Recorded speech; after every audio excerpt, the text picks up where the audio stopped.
नमस्कार, मैं अंजना और आप देख रहे हैं ईश्वर इंडियन न्यूज। आइए रुक करते हैं आज की बड़ी खबर पर। आतंकवाद हमले की घटनाओं के बावजूद श्रद्धालुओं की आस्था कमजोर नहीं पड़ी है।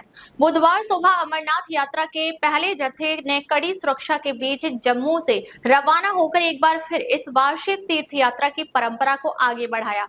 जम्मू कश्मीर के उपराज्यपाल और अमरनाथ श्राइन बोर्ड के अध्यक्ष मनोज सिन्हा ने इस पहले जत्थे को पहलगाम और बालटाल के आधार शिविरों की ओर रवाना करने के लिए हरी झंडी दिखाई। गुरुवार से यात्रा आधिकारिक रूप से शुरू हो जाएगी, जो 38 दिनों तक चलेगी। इस वर्ष सुरक्षा को सर्वोच्च प्राथमिकता दी गई है, खासकर 22 अप्रैल को पहलगाम में हुए आतंकी हमले के बाद। हमले में पर्यटकों को निशाना बनाया गया था और अब तक हमलावरों का सुराग नहीं लग पाया है। इसके चलते प्रशासन ने यात्रा मार्गों पहलगाम और बालटाल दोनों को नो फ्लाई जोन घोषित किया है। ऐसे हालात में सुरक्षा बलों की अभूतपूर्व तैनाती देखने को मिल रही है। लगभग 600 अतिरिक्त अर्धसैनिक बलों की कंपनियां अमरनाथ यात्रा की सुरक्षा में लगाई गई हैं। यह अब तक की सबसे बड़ी सुरक्षा व्यवस्था मानी जा रही है। हालांकि सुरक्षा चिंताओं के बीच इस बार यात्रा में तीर्थयात्रियों की संख्या में गिरावट देखी जा रही है। कई पंजीकरण रद्द हुए हैं, लेकिन प्रशासन ने श्रद्धालुओं को लुभाने और सुविधा प्रदान करने के लिए कई कदम उठाए हैं।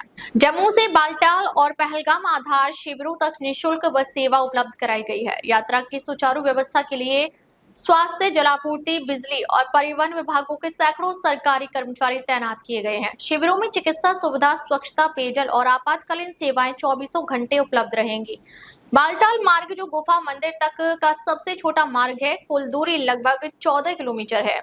वहीं पारंपरिक पहलगाम मार्ग लगभग 48 किलोमीटर लंबा है और इसे कठिन लेकिन दर्शनीय माना जाता है। राज्य प्रशासन श्रद्धालुओं से अपील कर रहा है कि वे पंजीकृत होकर ही यात्रा करें और सुरक्षा निर्देशों का पालन करें। अधिकारियों के अनुसार सतर्कता और समर्पण के साथ की गई यह तीर्थ यात्रा शांतिपूर्ण और सफल होगी। इस बीच स्थानीय लोगों और स्वयंसेवी संगठनों ने भी यात्रियों के स्वागत के लिए लंगर और अन्य सेवाओं की तैयारी कर ली है।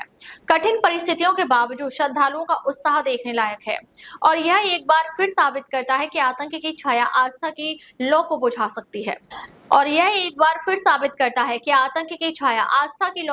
नहीं सकती। अब तक के लिए बस इतना ही, फिर मिलते हैं एक ऐसे ही बड़ी खबर के साथ। अब तक के लिए नमस्कार और देखते रहिए ईश्वर इंडियन न्यूज।